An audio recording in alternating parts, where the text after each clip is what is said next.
Welcome to 360 Tamil. இன்னைக்கு இந்த வீடியோல நம்ம எந்த படத்தோட எக்ஸ்பிளனேஷன் பத்தி பார்க்க போறோம்னா, தமிழ்ல 2025ல வெளியான குற்றம் தவிர அப்படின்ற படத்தை பத்தி தான் பார்க்க போறோம். இது ஒரு பக்காவான கிரைம் த்ரில்லர் படம்னு சொல்லலாம். முதல்ல இந்த படத்தோட பிளாட்டை பத்தி சொல்றேன். நம்ம ஹீரோவோட பேரு ருத்ரா அப்படின்றது எப்படியாவது போலீஸ் ஆபீசரா மாறணும்ன்ற மாதிரி ட்ரை பண்ணிட்டு இருக்காரு. இவரோட அக்கா இருக்காங்க பாத்தீங்களா, ஒரு மெடிக்கல் கிரைம்னால பாதிக்கப்படுறாங்க. அக்காவை இந்த மாதிரி பண்ணவங்க யாருன்றதை கண்டுபிடிக்கணும்ன்ற மாதிரி இவர் விசாரணை பண்றாரு. அப்பதான் நிறைய பேர் இதுல சம்பந்தப்பட்டிருக்கிறது தெரியுது. அவங்க எல்லாரையும் ஹீரோ என்ன பண்ணாருன்னு சொல்றது தான் இந்த படத்தோட மீதி கதையா இருக்கும். நீங்க எதிர்பார்க்காத சில திருப்பங்கள்லாம் வச்சு சூப்பரா கொண்டு போயிருப்பாங்க. கண்டிப்பா இந்த படம் உங்க எல்லாருக்குமே பிடிக்கும் நம்புறேன்.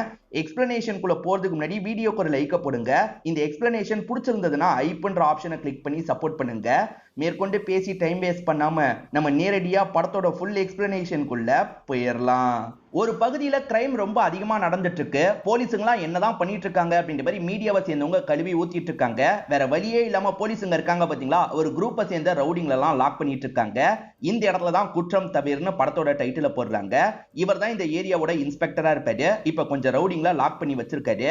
அந்த ரவுடிங்ல எதிர் ரவுடி டீம் சேர்ந்தவங்க காலி பண்ணணும்னு நினைக்கிறாங்க. நான் என்னோட ஆளுங்களை அனுப்புறேன், அவங்க கதையை முடிச்சிருவாங்க, அந்த சமயம் நீங்க அங்க இருக்காதீங்க அப்படின்ற மாதிரி இன்ஸ்பெக்டர் கிட்ட அந்த ரவுடி சொல்றான். இன்ஸ்பெக்டருமே சரின்ற மாதிரி ஏத்துக்கிறாரு. ரெண்டு டீம் இருக்காங்க, இவர் ஒரு டீம் சப்போர்ட்டரா இருப்பாரு. சரி வந்து கதையை முடிச்சுக்கோ, என்ன மட்டும் பார்த்து கவனிச்சுக்கோன்ற மாதிரி இங்க இருந்து கிளம்ப ஆரம்பிக்கிறாரு. அந்த ரவுடி இருக்கான் பாத்தீங்களா, ஸ்டேஷன்ல இருக்க ரவுடிங்களோட கதையை முடிக்கிறதுக்காக ஆளுங்களை அனுப்பி வச்சிருக்கான். இப்ப அவங்களுமே சமயம் பார்த்து உள்ள நுழைஞ்சு உள்ள இருக்க எல்லாரையும் காலி பண்ணலாம்னு நினைக்கிறாங்க. இங்க எஸ்ஐயா இருக்கவர் நேர்மையானவரா இருப்பாரு. அவர் தடுத்து சண்டை போட்டுட்டு இருக்காரு. அப்பன்னு பார்த்து நம்ம ஹீரோ ருத்ராவும் இந்த இடத்துக்கு வந்திருப்பாரு. வந்த ருத்ரா இருக்காரு பாத்தீங்களா, இந்த எஸ்ஐக்கு ஹெல்ப் பண்றதுக்காக இந்த இடத்துல சண்டை போடுறாரு. ரெண்டு பேருமே சேர்ந்து பயங்கரமா சண்டை போடுறாங்க. உள்ள இருக்கவங்களை காலி பண்றதுக்காக ரவுடிங்க வந்தாங்க பாத்தீங்களா, அவங்களுமே முடியாதுன்ற மாதிரி தப்பிச்சு இங்க இருந்து ஓட ஆரம்பிச்சிடுறாங்க. ஆக மொத்தத்துல இவங்க ரெண்டு பேருமே சேர்ந்த மாதிரி உள்ள இருக்கவங்கள சேவ் பண்ணிடுறாங்க. ஹீரோ தானே ஹெல்ப் பண்ணாரு, அதனால இந்த எஸ்ஐயும் ஹீரோக்கு நன்றி எல்லாம் சொல்லிட்டு இருக்காரு. ஹீரோ வந்ததுக்கான காரணம் இப்பதான் தெரியுது. இங்க கான்ஸ்டபிளா ஒரு பொண்ணு வேலை பார்த்துட்டு இருக்காங்க. அவங்க பேரு இந்து அப்படின்றது. அவங்கள இவர் ஒன் சைடா லவ் பண்ணிட்டு இருக்காரு. ஒன் சைடு இல்ல, ரெண்டு பேருமே லவ் பண்ணிட்டு இருக்காங்க. அவங்க கிட்ட விளையாட்டா இவர் பேசிட்டுலாம் இருக்காரு. இப்போ ஒருத்தரை காட்டுறாங்கல்ல, இவர் பேரு ராபர்ட் அப்படின்றது. இவருக்கும் மணிவண்ணன் ஒருத்தருக்கும் செட் ஆகாது. அந்த மணிவண்ணன் ஆளுங்களை காலி பண்றதுக்காக இவர் தான் ஆளுங்களை அனுப்பியிருப்பாரு. சம்பந்தமே இல்லாம ஒருத்தன் குறுக்க வந்து கெடுத்துட்டான், அவன் யாரு என்னன்றதை விசாரிங்க அப்படின்ற மாதிரிலாம் இன்ஸ்பெக்டர் கிட்ட பேசிட்டு இருக்காரு. அப்படியே கட் பண்ணி பொலிட்டீஷியன்ஸ்லாம் சேர்ந்த மாதிரி பேட்டி தரதுக்காக வந்திருக்காங்க. இந்த பொலிட்டீஷியன் ஆளுங்கட்சியை சேர்ந்தவங்களா இருப்பாங்க. நாங்க புதுசா ஒரு ஸ்கீமை தான் தொடங்கி இருக்கோம், இந்த ஸ்கீம் மூலியமா நிறைய பேர் பயனடைஞ்சிட்டு இருக்காங்கன்ற மாதிரி சொல்லிட்டாங்க. அதாவது ஒருத்தருக்கு பாதிப்பு ஏற்பட்டா ஆபரேஷன் பண்றதுக்கு நிறைய செலவாகும்ன்ற மாதிரி பிரைவேட் ஹாஸ்பிட்டல்ல சொல்லுவாங்கல்ல. ஆனா இவங்க ஸ்கீம் மூலியமா பண்ணா ஆபரேஷன் செலவு ரொம்ப கம்மியா தான் இருக்கும். இது மூலியமா நிறைய பேரை நாங்க காப்பாத்திட்டு இருக்கோம்ன்ற மாதிரிலாம் சொல்லிட்டாங்க. எதிர்கட்சியை சேர்ந்தவங்க இவங்க ஏமாத்திட்டு இருக்காங்கன்ற மாதிரிலாம் சொல்றாங்க. அது சார்ந்த மீடியாக்கள் கேள்வி கேட்கிறாங்க. எதிர்கட்சி எப்பவுமே அப்படிதாங்க பேசுவாங்க, ஆனா நாங்க நல்லதுதான் பண்ணிட்டு இருக்கோம், மக்களே அதை ஒத்துப்பாங்க அப்படின்ற மாதிரிலாம் பேசிட்டு இங்க இருந்து கிளம்புறாங்க. நமக்கு ருத்ரான் ஒருத்தரை ஹீரோவா காமிச்சாங்கல்ல, இவர் போலீஸ் ஆகிறதுக்காக ட்ரை பண்ணிட்டு இருக்காரு. இவரோட அக்கா ஒருத்தங்களை காட்டுறாங்க. இவங்க பேரு கஸ்தூரி அப்படின்றது. இவங்களுக்கு உடம்பு முடியல போல, அதனால மெடிக்கல் கேம்ப்ல பாக்குறதுக்காக வந்திருக்காங்க. மெடிக்கல் கேம்ப்ல செக் பண்ண டாக்டர் இருக்கார்ல, எங்க உடம்பு கொஞ்சம் ப்ராப்ளம் இருக்க மாதிரி இருக்கு, ஃபுல் பாடி செக்அப் எடுக்கணும்ன்ற மாதிரிலாம் சொல்லிட்டாரு. இவங்களை பொறுத்த வரைக்கும் ஹஸ்பண்டை இழந்திருப்பாங்க, ஒரு பொண்ணை வச்சுட்டு கஷ்டப்பட்டு இருக்காங்க. தம்பி எப்படியாவது போலீஸா மாத்தணும்னு நினைக்கிறாங்க. இப்ப டாக்டர் இப்படி சொன்னதுனால கொஞ்சம் அப்செட்டா நடந்துட்டு இருக்காங்க. பக்கத்து வீட்டு லேடியும் என்ன ஆச்சுன்னு கேட்கும் போது இவங்க விஷயத்த சொல்றாங்க. ஃபுல் பாடி செக்அப் எடுக்க சொல்றது சாதாரண விஷயம், என்னையும் தான் அப்படி எடுக்க சொல்லியிருக்காங்க, இதுக்கெல்லாம் போய் ஃபீல் பண்ணுவியா, இதை நினைச்சுலாம் ஃபீல் பண்ணாத அப்படின்ற மாதிரி அந்த அக்கா சொல்றாங்க. இல்ல, எனக்கு எதாவது ஆகிறதுக்குள்ள என் தம்பியை நான் போலீஸ் ஆக்கி பார்க்கணும், இப்பெல்லாம் உடம்பு முன்ன மாதிரி இல்ல, என் தம்பிக்கு இதெல்லாம் தெரியக்கூடாது, என் தம்பி கிட்ட சொல்லாதன்னு சொல்றாங்க. பக்கத்து வீட்டு அக்காவும் சொல்ல மாட்டேன்னு சொல்றாங்க. இப்ப அப்படியே கட் பண்ணி நமக்கு மணிவண்ணன்ன்ற ஒரு ரவுடியை காட்டுறாங்க. ராபர்ட்டுக்கும் இவருக்கும் சுத்தமா செட் ஆகாது. ராபர்ட் ஜெயில வச்சே இவரோட ஆளுங்களை போட்டு தள்ளுறதுக்கு ட்ரை பண்ணாரு பாத்தீங்களா, இப்ப ஆளுங்கள்ல சிலரை இவர் லாக் பண்ணி வச்சிருக்காரு. அந்த ராபர்ட்டுக்கு அந்த அளவுக்கு தைரியம் வந்துருச்சா, இப்ப உங்களோட கதையை முடிக்கிறேன், அந்த ராபர்ட் என்ன பண்றான் பாப்போன்ற மாதிரி சொல்லிட்டாரு. விட்டுன்ற மாதிரி இங்க இருக்க ஆளுங்க கேட்டுட்டு இருக்காங்க. ஆனா ராபர்ட்டும் ஆளுங்களும் சேர்ந்த மாதிரி கதையை முடிச்சிடுறாங்க. ராபர்ட்டோட அடியாள் இருக்காரு பாத்தீங்களா, இந்த அக்கா கடைக்கு சாப்பிடறதுக்காக வருவாரு. அப்பதான் இந்த அக்கா ஒரு கடை ரன் பண்ணிட்டு இருக்கிறது தெரிய வருது. ரோட்டு கடை மாதிரி ரன் பண்ணிட்டு இருக்காங்க. தம்பி கிட்ட நீ இந்த இடத்துக்குலாம் வராத, அக்காவே பாத்துக்கிறன்ற மாதிரி சொல்லுவாங்க. அந்த ராபர்ட்டும் அடிச்சவன் யாருன்றதை விசாரிங்கன்னு இன்ஸ்பெக்டர் கிட்ட சொல்லியிருப்பாரு. இன்ஸ்பெக்டர் எஸ்ஐயை கூப்பிட்டு பேச ஆரம்பிக்கிறாரு. அடிச்சவன் யாருன்னு கேக்குறாரு.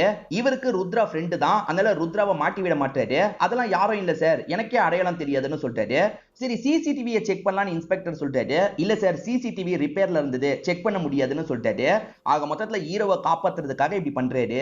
நம்ம ஹீரோவோட அக்கா பேரு கஸ்தூரின்னு சொன்னல, அவங்களுக்கு ஒரு பொண்ணு இருப்பா. எப்பவுமே ஹீரோ தான் ஸ்கூல்ல கொண்டு போய் விடுவார் போல. இப்ப அக்காக்காக தண்ணி கேன கொண்டு வந்து வைக்கிறாரு. இந்த வேலையெல்லாம் நீ எதுக்காக பாக்குற, இதெல்லாம் பண்ணக்கூடாதுன்னு சொல்லியிருக்கேன்ல, நீ போலீஸ் ட்ரைனிங் மட்டும் பண்ணு, இதெல்லாம் பண்ணாதன்னு அக்கா சொல்றாங்க. இவரும் ஏத்துக்கிறாரு. இப்ப ரெண்டு ரவுடிங்களும் அவங்களுக்கு மேல இருக்கவங்க கிட்ட பேசுறதுக்காக வராங்க. அவங்களுக்கு மேல பொலிட்டீஷியன்ஸ் தானே இருப்பாங்க, அவங்க கிட்ட பேசுறதுக்காக வராங்க.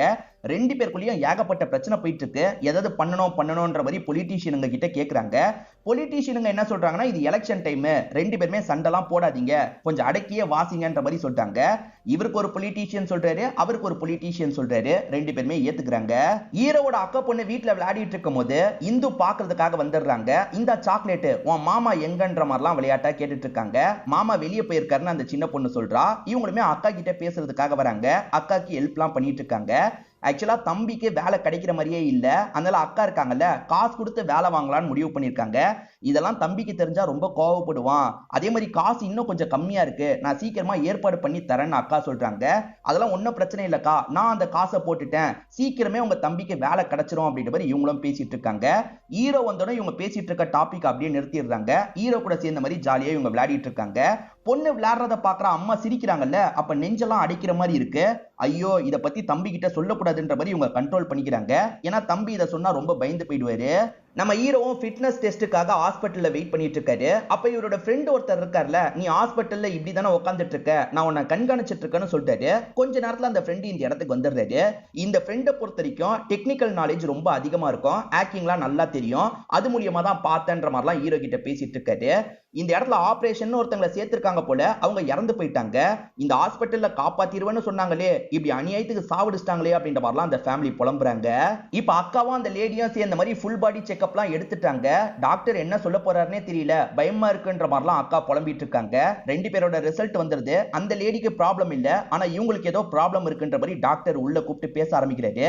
டாக்டர் என்ன சொல்றாருன்னா, உங்க நெஞ்சில அடப்பு இருக்குங்க, அந்த அடப்பை நம்ம சீக்கிரமா சரி பண்ணி ஆகணும், இல்லனா உயிரே போறதுக்கான வாய்ப்பு கூட இருக்கு, சரி பண்றதுக்கு 10 லட்சம் ரூபாய் வரைக்கும் செலவாகும்ன்ற மாதிரி சொல்லிட்டாரு. அவ்வளவு காசு ஆகுமான்ற மாதிரி இவங்க யோசிச்சுட்டு இருக்காங்க. இல்ல இப்ப கவர்மெண்ட் சில ஸ்கீம்லாம் கொண்டு வந்திருக்காங்க, அது மூலியமா ரொம்ப கம்மி காசுலயே இதை முடிச்சிடலாம், காசு கூட பெருசா ஆகாது, மருந்து மாத்திரையை நீங்க பாத்துக்கிட்டா போதும்ன்ற மாதிரிலாம் சொல்றாங்க. அப்பயுமே அக்கா இந்த விஷயத்த பண்ணணுமான்னு யோசிக்கிறாங்க. உயிருக்கு எந்த ஒரு ஆபத்தும் வராத மாதிரி தான் நாங்க பண்ணுவோம், யோசிச்சு முடிவெடுங்கன்ற மாதிரி டாக்டரும் இங்க இருந்து அனுப்பி வச்சிடுறாரு. இது எதுவுமே தம்பிக்கு தெரியக்கூடாதுன்ற மாதிரி அக்கா யோசிச்சுட்டு இருக்காங்க. இப்ப ஹீரோ இருக்காருல, காதலி வீட்டுக்கு வந்திருக்காரு. இவர் வேலை வெட்டி இல்லாம இருக்கிறதுனால காதலியோட அப்பாவுக்கு சுத்தமா பிடிக்கவே பிடிக்காது. ஆனா இவரை எப்ப பாரு காதலியை பார்க்கறதுக்காக வருவார் போல. அவங்க சமையல் வேலை பார்த்துட்டு இருக்கும் போது சட்டுன்னு பின்னாடி இருந்து கட்டி பிடிச்சு ரொமான்ஸ் எல்லாம் பண்றாரு. இங்க ஒரு சாங் மாதிரி காட்டுறாங்க. இந்த அக்காவும் ஆபரேஷன் பண்ணிக்கலாம்னு முடிவு எடுத்துட்டாங்க போல. 2-3 நாள் ஹாஸ்பிட்டல் இருக்க மாதிரி இருக்கும் டாக்டர் சொல்லியிருப்பாரு. அதெல்லாம் தம்பிக்கு தெரியக்கூடாதுல்ல, அதனால தம்பிய வேற ஒரு விஷயத்துக்கு அனுப்பலாம்னு நினைக்கிறாங்க. ஊர்ல திருவிழா வரப்போது, நீ திருவிழாக்கு போயிட்டு வந்துருன்னு சொல்றாங்க. நீயும் வாக்கா, உன் பொண்ணை கூட்டிட்டு போலான்ற மாதிரி சொல்லிட்டாரு. கொஞ்ச நாளைக்கு முன்னாடி தான் கடைக்கு லீவ் விட்டேன், இப்ப திரும்ப லீவ் விட்டோம்னு வச்சுக்கோயேன், கடையோட வியாபாரம் கொஞ்சம் படுத்துரும், அதுக்காக தான் சொல்றேன், நீ மட்டும் போயிட்டு வா அப்படின்ற மாதிரி சொல்லிட்டாங்க. சரிக்கா நான் மட்டும் போயிட்டு வரேன் அப்படின்ற மாதிரி இவருமே ஒரு ஸ்டேஜ்ல ஏத்துக்கிறாரு. இந்த டைம்ல நம்ம ஆபரேஷன்லாம் முடிச்சிடணும்ன்ற மாதிரி இவங்களும் யோசிக்கிறாங்க. இப்ப அந்த டாக்டர் இருக்காரு பாத்தீங்களா, ஒரு வெள்ளைக்காரங்க கிட்ட பேசுறாரு. கவலைப்படாதீங்க, சீக்கிரமே உங்களுக்கு ஆபரேஷன் பண்ணிரலாம், நீங்க தேடி வந்துருவீங்கன்ற மாதிரிலாம் சொல்லிட்டாரு. அந்த வெள்ளைக்காரங்களோட ஹஸ்பண்டோ சரின்ற மாதிரிலாம் ஏத்துக்கிறாரு. இப்ப இந்த இடத்துல இந்த அக்காவும் உட்கார்ந்துட்டு இருக்காங்க. அக்காக்கு அந்த பக்கத்து வீட்டு அக்கா தான் எல்லா ஹெல்ப்பும் பண்ணிட்டு இருக்காங்க போல. என் பொண்ணை நீங்க தான் கொஞ்ச நாள் பாத்துக்கணும்னு சொல்லிட்டாங்க. அதெல்லாம் நான் பாத்துக்கிறேன் கஸ்தூரி அப்படின்ற மாதிரி அந்த அக்கா சொல்லிட்டாங்க. இன்னும் கொஞ்ச நேரத்துல ஆபரேஷனை பண்ணோமா, சீக்கிரமா கிளம்பி வாங்கன்ற மாதிரி டாக்டர் சொல்லிட்டாரு. இவங்களுக்கு பொண்ணை விட்டு போறதுக்கு கஷ்டமா இருக்கு, ஏன்னா என்னதான் இருந்தாலும் கொஞ்சம் சீரியஸான ஆபரேஷன்ல இறந்து போயிட்டோம்னா என்ன பண்றது அப்படின்ற மாதிரிலாம் பயங்கரமா பொண்ணை பார்த்து ஃபீல் பண்றாங்க. இப்ப கஸ்தூரிக்கான ஆபரேஷன் இந்த இடத்துல நடந்துட்டு இருக்கு. இத பத்திலாம் ஹீரோக்கு சுத்தமா தெரியாதுல்ல. அக்கா சொன்ன மாதிரி சொந்த ஊருக்கு வந்துடுறாரு. அந்த இடத்துல பூஜை எல்லாம் பண்ணிட்டு இருக்காரு. அக்காக்கு கால் பண்ணலான்னு பார்த்தா அக்கா போனை எடுக்கவே மாட்டாங்க. என்ன அக்கா போனை எடுக்கவே மாட்டாங்க அப்படின்ற மாதிரி இவரும் யோசிச்சுட்டு இருக்காரு. ஒரு ஸ்டேஜ்ல டாக்டர்ஸ் என்ன சொல்றாங்கன்னா, நாங்க எவ்வளவோ ட்ரை பண்ணோம், ஆனா காப்பாற்ற முடியலன்னு சொல்றாங்க. என்னங்க இப்படி சொல்றீங்க அப்படின்ற மாதிரி எல்லாருமே கேக்குறாங்க. என்ன பண்றது, கொஞ்சம் பெர்சன்டேஜ் ரிஸ்க் இருக்க தானே செய்யுது அப்படின்ற மாதிரி பொறுப்பே இல்லாம பதில் சொல்றாங்க. ஆக்சுவலா அக்கா கிட்ட இருந்து எடுத்து அந்த வெள்ளைக்காரங்களுக்கு எதையோ தந்திருக்காங்க போல. இப்ப அந்த வெள்ளைக்காரங்களுக்கு ஆபரேஷன் நல்லபடியா முடிஞ்சிருது. இப்ப அக்காவோட பாடியை வீட்டுக்குலாம் கொண்டு வந்துடுறாங்க. அதுக்கப்புறம் தான் ஹீரோக்கு தெரியுது. ஹீரோவும் இந்த இடத்துல யோசிச்சு பார்த்து ஃபீல் பண்ணிட்டாரு. அதாவது இவர் சின்ன பையனா இருக்கும்போது அக்காக்கு ஹெல்ப் பண்ணலாம் நினைச்சிருப்பாரு. ஆனா அக்கா இருக்காங்கல்ல, இந்த விஷயத்தெல்லாம் நீ பண்ணக்கூடாது, அக்கா வேலை பார்த்துக்கிறேன், நீ எப்படியாவது படிச்சு போலீஸா மட்டும் ஆயிடு, எந்த ஒரு குற்றமும் நடக்காம தடுக்க மட்டும் செஞ்சிருன்ற மாதிரிலாம் சொல்லியிருப்பாங்க. அப்படி சொல்லி சொல்லி தான் இவரை வளர்த்திருப்பாங்க. இப்ப அக்கா இறந்து போனதா அக்கா பொண்ணால ஏத்துக்க முடியல. நைட்டு முழுக்க அம்மா எங்க அம்மா எங்கன்ற மாதிரி கேட்டு ஃபீல் பண்றா. இப்ப இந்து இருக்காங்கல்ல, ஹீரோக்கு ஆறுதல்லாம் சொல்லிட்டு இருக்காங்க. அப்பதான் அந்த பக்கத்து வீட்டு அக்கா பேசுறதுக்காக வராங்க. ஆக்சுவலா ரொம்ப நாளாவே இந்த விஷயம் நடந்துட்டு இருந்தது. உன்னோட அக்கா தான் சொல்லவே கூடாதுன்னு சொன்னா, அதனால தான் சொல்ல. இதுதான் உன்னோட அக்காவோட ரிப்போர்ட் அப்படின்ற மாதிரி ரிப்போர்ட் சம்பந்தப்பட்ட எல்லா விஷயத்தையும் தந்துட்டு இருக்காங்க. இவருமே அப்செட்டா அந்த ரிப்போர்ட்டை வாங்கி பாக்குறாரு. பக்கத்துல இருக்க இந்துவும் பாக்குறாங்க. அப்படி பார்த்த இந்து ஆபரேஷனையே மாத்தி பண்ணிருக்காங்க. ஏன்னா அக்காக்கு கிட்னி பகுதியில ஆபரேட் பண்ண மாதிரி நான் பார்த்தேன். ஆனா இங்க ஹார்ட்ல ஓல்ன்ற மாதிரி இருக்கு. ஏதோ தப்பு நடந்திருக்குன்ற மாதிரி சொல்றாங்க. அப்ப ஹாஸ்பிட்டல் நிர்வாகம் ஏதோ தப்பு பண்ணிருக்காங்கன்னு இவருக்கு புரியுதுல. இவரும் சண்டை போடணும்ன்ற மாதிரி வேகமா அந்த இடத்துக்கு வந்துடுறாரு. அந்த இடத்துல பெரிய பிரச்சனை பண்ணிட்டு இருக்காரு. அந்த டாக்டர் மாதிரியே இங்க மூர்த்தின்ற ஒரு நபர் இருப்பாரு. அவருமே ஆபரேஷனை டாக்டருங்க ஒழுங்கா தான் பண்ணாங்க, காப்பாற்ற முடியலன்னா நாங்க என்ன பண்ண முடியும்ன்ற மாதிரிலாம் பேசுறாரு. இந்த மூர்த்தி ஏதோ தப்பு பண்ணிருக்காருன்னு ஹீரோக்கு புரியுது. ஹீரோ பயங்கரமா சண்டை போட்டுட்டு இருக்காரு. இந்த மூர்த்தியை பொறுத்த வரைக்கும் இன்ஸ்பெக்டர் கொஞ்சம் பழக்கமானவரா இருப்பாரு. ஏன்னா நிறைய கிரைம்லாம் பண்றதுனால அந்த இன்ஸ்பெக்டர் எல்லாம் இவர் கரெக்ட் பண்ணி தான் வச்சிருப்பாரு. அந்த இன்ஸ்பெக்டருக்கு கால் பண்ணிடுறாரு. அவன் இந்த மாதிரி பிரச்சனை பண்ணிட்டான், அவ்வளவு சீக்கிரம் அவனை வெளியே விட்டுறக்கூடாது அப்படின்ற மாதிரி சொல்றாரு. அதெல்லாம் நான் பாத்துக்கிறேன் அப்படின்ற மாதிரி இன்ஸ்பெக்டருமே ஏத்துக்கிறாரு. இப்ப இன்ஸ்பெக்டர் இருக்காரு பாத்தீங்களா, செல்லுல வச்சு இவரை பயங்கரமா டார்ச்சர்லாம் பண்ணிட்டு இருக்காரு. இவரோட காதலியும் அங்கதானே வேலை பாக்குறாங்க. ஹீரோ அப்படிலாம் பண்ணிருக்க மாட்டான், ஹீரோவை விட்டுருங்கன்ற மாதிரிலாம் கேட்டுட்டு இருக்காங்க. அதெல்லாம் முடியாதுமா, இவன் பிரச்சனை பண்ணிருக்கான்ல, கொஞ்சம் அடிக்க தான் செய்வேன்ற மாதிரி இவரும் அடிச்சு பயங்கரமா டார்ச்சர் பண்றாரு. இங்க இருக்க எஸ்ஐ நேர்மையானவரு, ஆனா இன்ஸ்பெக்டர் கொஞ்சம் கரப்டடா இருப்பாரு. இன்ஸ்பெக்டர் எவ்வளவு டார்ச்சர் பண்ண முடியுமோ அவ்வளவு டார்ச்சர் பண்றாரு. இவங்க எல்லாம் வேணும்ட்டே பண்றாங்க, அந்த நெட்வொர்க்குக்காக வேலை பாக்குறாங்கன்னு ஹீரோக்கு புரியுது. ஹீரோ காதலி கிட்டயும் அந்த ஹேக்கிங் வேலை எல்லாம் தெரிஞ்ச ஃப்ரெண்டு கிட்டயும் அந்த கேங்கை பத்தி நல்லா விசாரிங்கன்னு சொல்லிட்டாரு. இவங்களுமே அந்த கேங் எப்படி ஆபரேட் பண்றாங்க, அதாவது மூர்த்தி யார்கிட்ட எல்லாம் பேசுறாரு, யாரெல்லாம் காப்பாத்துறாரு, யாரெல்லாம் சாவடிக்கிறாரு, இது எல்லாத்தையும் நல்லா அப்சர்வ் பண்றாங்க. இன்ஸ்பெக்டர் என்ன சொல்றாருன்னா, அக்காவோட சாவுக்கும் அந்த ஹாஸ்பிட்டலுக்கும் சம்பந்தம் இல்லைன்னு அவனை சைன் போட சொல்லு, விட்டுறேன் அப்படின்ற மாதிரி சொல்லிட்டாரு.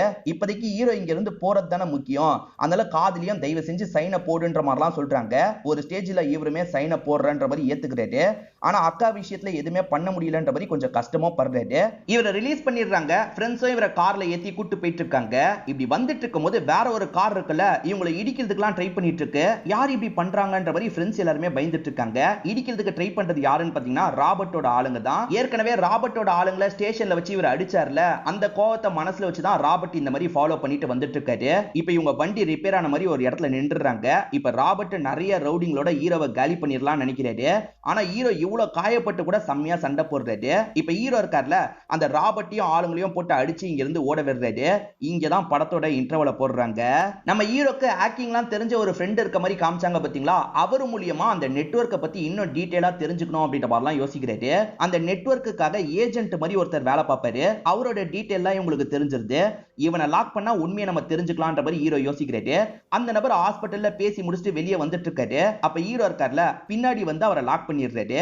இப்ப அவரை போட்டு சம்மடி அடிக்கிறாங்க. உனக்கு ஏதோ தெரியும், ஒழுங்கு மரியாதையா உண்மையை சொல்லுன்ற மாதிரிலாம் கேக்குறாங்க.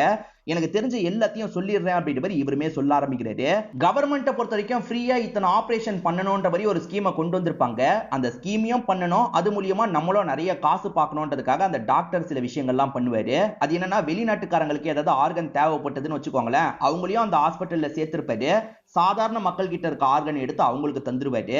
அக்கா முதல்ல ஆபரேஷனுக்கு சம்மதிச்சிருக்க மாட்டாங்க. இந்த ஏஜென்ட் தான் நம்பிக்கை தர மாதிரி பேசியிருப்பாரு. ஒரு ஸ்டேஜ்ல ஆபரேட் பண்றதுக்கு அக்காவும் ஏத்திருப்பாங்க. அப்படி பேசி பேசி மனசை மாத்துறது தான் இவரோட வேலை போல. இதுதான் நடந்தது அப்படின்ற மாதிரிலாம் சொல்லிட்டாரு. இவரை தாண்டி நிறைய பேர் சம்பந்தப்பட்டிருப்பாங்கல்ல, அவங்க பேரெல்லாம் சொல்லிடுறாரு. அவங்கள க்ளோஸா வாட்ச் பண்ணணும்னு யோசிக்கிறாங்க. இந்த ஃப்ரெண்டு நான் எல்லாருக்குமே ஒரு லிங்க் அனுப்பியிருக்கேன், அந்த லிங்கை யாராவது தெரியாம கிளிக் பண்ணிட்டாங்கன்னா போதும், அங்க நடக்கிற எல்லா விஷயத்தையும் நம்மளால பார்க்க முடியும், கேட்க முடியும்னு சொல்றாரு. இப்ப மாணிக்கோன்ற ஒரு பொலிட்டீஷியனை காட்டுறாங்க. இவர் தான் இந்த ஸ்கீமை பத்தி பேசியிருப்பாரு. அவர் இந்த ஸ்கீம் மூலியமா நிறைய காசெல்லாம் பார்த்துட்டு இருக்காரு போல. இப்ப வெள்ளக்காரங்க கிட்ட இந்த டாக்டரும் டீல் பேசுறதுக்காக கூட்டு வந்திருக்காரு. அவங்க 300 கோடி ரூபாய் தரதா சொல்றாங்க. அதெல்லாம் பத்தாது, 500 கோடி ரூபாய்க்கு டீல முடின்ற மாதிரி இவர் சொல்லிட்டாரு. இப்ப டீல் நல்லபடியா முடிஞ்சிருது. அதனால எல்லாருமே சேர்ந்த மாதிரி இந்த இடத்துல ஜாலியா டான்ஸ்லாம் பண்ணிட்டு இருக்காங்க. இப்பதான் இந்த மாணிக்கத்துக்கு இந்த டாக்டர் நம்மளை ஏமாத்துறாருன்னு தெரியுது. இந்த டாக்டர் ஃபாரினர்ஸ் கிட்ட ஆர்கன் எல்லாம் வித்துட்டு இருக்காருல, அதுக்கான கமிஷனை தராம இருப்பாரு. நீ சொத்தை இவ்வளவு சேர்த்து வச்சிருக்க, அந்த சொத்தெல்லாம் என் பேர்ல எழுதி வைக்கணும்னு சொல்றாரு. ஆனா டாக்டர் ஏத்துக்க மாட்டேன்னு சொல்றாரு. ஏத்துக்கிட்டு தான் ஆகணும்ன்ற மாதிரி மாணிக்கம் இருக்காருல, இந்த டாக்டரை போட்டு பயங்கரமா அடிச்சிட்டு இருக்காரு. உன் கதையை முடிச்சிருவேன், எழுதி வை அப்படின்ற மாதிரிலாம் மிரட்டிட்டு இருக்காரு. இப்ப டாக்டர் இவரோட வேலையை காட்ட ஆரம்பிக்கிறாரு.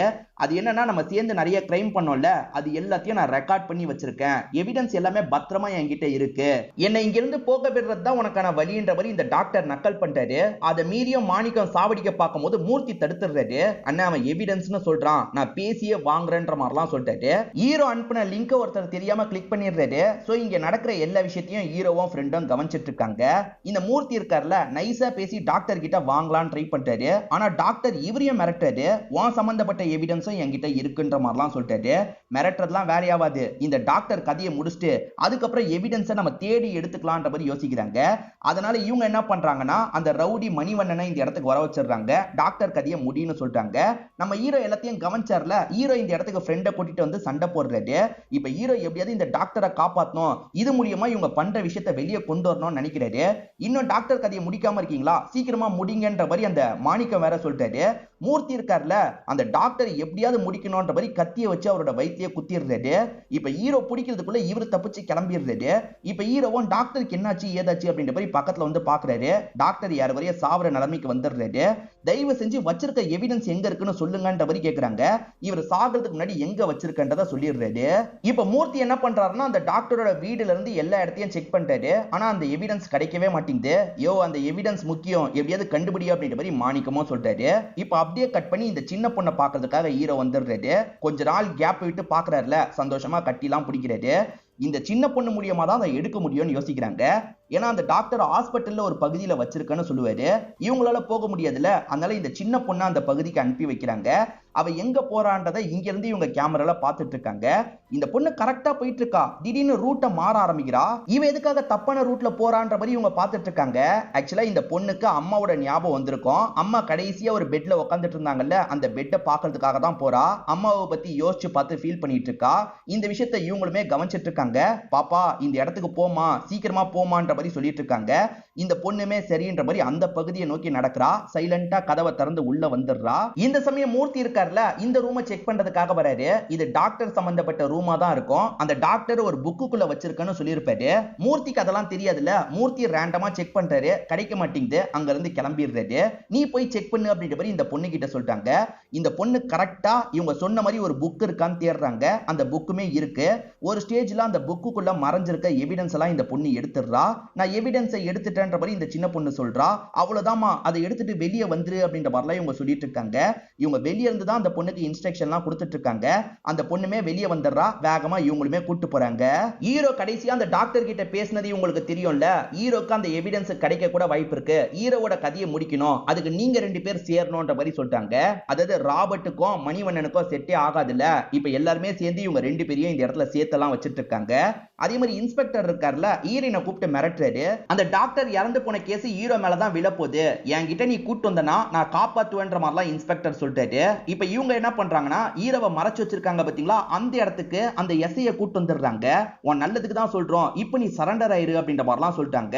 அதெல்லாம் வேலைக்கு ஆகாது, நாளா சரண்டர் ஆக மாட்டேன்னு சொல்லிட்டாரு. ஆனா அந்த எஸ்ஐ அரெஸ்ட் பண்ணி கூட்டு போனோம்னு முடிவெடுக்கிறாரு. அப்பன்னு பார்த்து இன்னும் பெரிய அதிகாரிகளா இந்த இடத்துக்கு வந்துடுறாங்க. அப்படி வந்தவங்க இருக்காங்க பாத்தீங்களா, ஹீரோக்கு சல்யூட் வைக்கிறாங்க. என்ன இவ்வளவு பெரிய ஆளுங்க சல்யூட் வைக்கிறாங்கன்னு இந்த எஸ்ஐயும் ஷாக் ஆயிடுறாரு. அப்பதான் ஹீரோ யாருன்றத சொல்றாரு. ஹீரோவை பொறுத்த வரைக்கும் சீக்கிரட்டா ஆபீசரா இருக்காரு போல. எதுக்காக இந்த விஷயத்தை என்கிட்ட சொல்ல, எதுக்காக அக்கா கிட்ட சொல்ல, அக்கா கிட்ட சொல்லியிருந்தா சந்தோஷப்பட்டிருப்பாங்களே அப்படின்ற மாதிரி கேக்குறாங்க. அக்கா கிட்ட இதை சொல்ல முடியாது, அந்த மாதிரி ஒரு சீக்ரெட் மிஷன் தான் நான் பண்ணிட்டு இருக்கேன் அப்படின்ற மாதிரி இவருமே விஷயத்த சொல்றாரு. ஒரு வருஷத்துக்கு முன்னாடியே இவர் அதிகாரியா மாறி இருப்பாரு. இவரை கூப்பிட்டு மேல் இடத்தை சேர்ந்தவங்க பேசுவாங்க. அது என்னன்னு பாத்தீங்கன்னா, நிறைய ஃபாரினர்ஸ் அடிக்கடி இந்த பகுதிக்கு வராங்க, திரும்பி கிளம்பி போறாங்க. எந்த வேலைக்காக இந்த இடத்துக்கு வராங்கன்றது புரிய மாட்டேங்குது, அதை பத்தி நீ கொஞ்சம் கண்டுபிடின்ற மாதிரி இவர்கிட்ட சொல்லியிருப்பாங்க. அதே மாதிரி நீ ஆபீசர்ன்றது யாருக்கும் தெரியக்கூடாது, உன் குடும்பத்துக்கு கூட தெரியக்கூடாதுன்ற மாதிரி சொல்லியிருப்பாங்க. இவர் சரின்ற மாதிரி ஏத்திருப்பாரு. எதனால நிறைய ஃபாரினர்ஸ் வராங்கன்றதை இவர் மறைமுகமா கண்காணிச்சிட்டு இருந்திருப்பாரு. இவருக்கு பெருசா கண்டுபிடிக்க முடியாம தான் இருந்திருக்கும். ஆக்சுவலா அக்காவே பாதிக்கப்பட்டாங்க பாத்தீங்களா, அதுக்கப்புறம் தான் இவருக்கு விஷயம் கொஞ்சம் கொஞ்சமா புரியும். அந்த ஹாஸ்பிட்டல்ல வச்சு தான் ஏதோ தப்பு நடக்குதுன்றது. ரெண்டு ரவுடி குரூப்பும் ஒண்ணா சேர்ந்துட்டாங்க பாத்தீங்களா, அப்படி சேர்ந்தவங்க என்ன பண்றாங்கன்னா, அக்கா கிட்ட ஒருத்தர் வேலை பார்த்தார்ல, அவரு அவரோட ஒய்ஃப்னு ரெண்டு பேரையும் கூட்டு வந்துடுறாங்க. இப்ப இவங்க ரெண்டு பேர்கிட்ட ஹீரோ எங்கன்ற மாதிரிலாம் விசாரிக்கிறாங்க. இவருமே தெரியாதுன்னு சொல்லிட்டாரு. ஆனா ஒய்ஃபை சாவடிச்சிருவான்னு மிரட்டும் போது வேற வழி இல்லாம அந்த சின்ன பொண்ணு எங்க இருக்கான்றத சொல்லிடுறாரு. அந்த சின்ன பொண்ணு பத்திரமா ஒரு இடத்துல இருப்பா. ஆனா அந்த சின்ன பொண்ணை இவங்க தனியா விட்டு தானே வெளியே வந்திருக்காங்க. அதனால ஆளுங்க என்ன பண்றாங்கன்னா, வீட்டுக்கு வந்து அந்த சின்ன பொண்ணை தூக்கிடுறாங்க.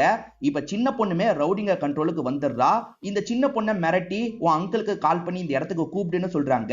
ஆனா இந்த பொண்ணு பண்ண மாட்டேன்ற மாதிரிலாம் சொல்லிட்டு இருக்கா. இவங்களுக்கு எதிரான எல்லா எவிடன்ஸும் இப்ப ஹீரோ கிட்ட இருக்கு. ஆனா பொண்ணு மிஸ் ஆகுறது இப்பதான் இவருக்கு தெரிய வருது. அந்த பொண்ணை காப்பாத்தணும்ன்ற மாதிரிலாம் யோசிக்கிறாரு. இந்த பகுதியில சென்ட்ராயன் இருக்கார்ல, இந்த பொண்ணோட கதையை முடியும்னு சென்ட்ராயன் கிட்ட சொல்லிட்டாங்க. ஆனா சென்ட்ராயன் சின்ன பொண்ணை சாவடிக்க முடியாது அப்படின்ற மாதிரி சொல்லிட்டாரு. ஏன்னா அந்த அக்கா கடையில இவர் சாப்பிடலாம் செஞ்சிருப்பாரு. இவருக்கு மனசு கேட்க மாட்டேங்குது. இவர் வேணும்ட்டே லேட் பண்ணிட்டு இருக்காரு. ஹீரோக்கு எப்படியாவது தகவலை சொல்லணும் அப்படின்ற மாதிரி சீக்கிரட்டா இவர் தகவலை சொல்லிடுறாரு. இப்ப கொஞ்ச நேரத்துல ஹீரோ இந்த இடத்துக்கு வந்துடுறாரு. ஹீரோ மட்டும் வரல, அந்த எஸ்ஐ அண்ணன் வந்திருக்காரு. இதை தாண்டி டீமை சேர்ந்தவங்களாம் வந்திருக்காங்க. இந்த இடத்துல பெரிய ஃபைட் நடந்துட்டு இருக்கு. ஹீரோ ரெண்டு குரூப் கூடயும் பயங்கரமா சண்டைலாம் போட்டுட்டு இருக்காரு. இந்த ரவுடிங்க பாத்துப்பாங்கன்றதுக்காக மூர்த்தி மாணிக்கம் சைலண்டா இந்த இடத்தை விட்டு கிளம்ப ஆரம்பிச்சிடுறாங்க. நிறைய ரவுடிங்க இருக்காங்கல்ல, அதனால ஹீரோவோட டீம் ரொம்ப கஷ்டப்படுறாங்க.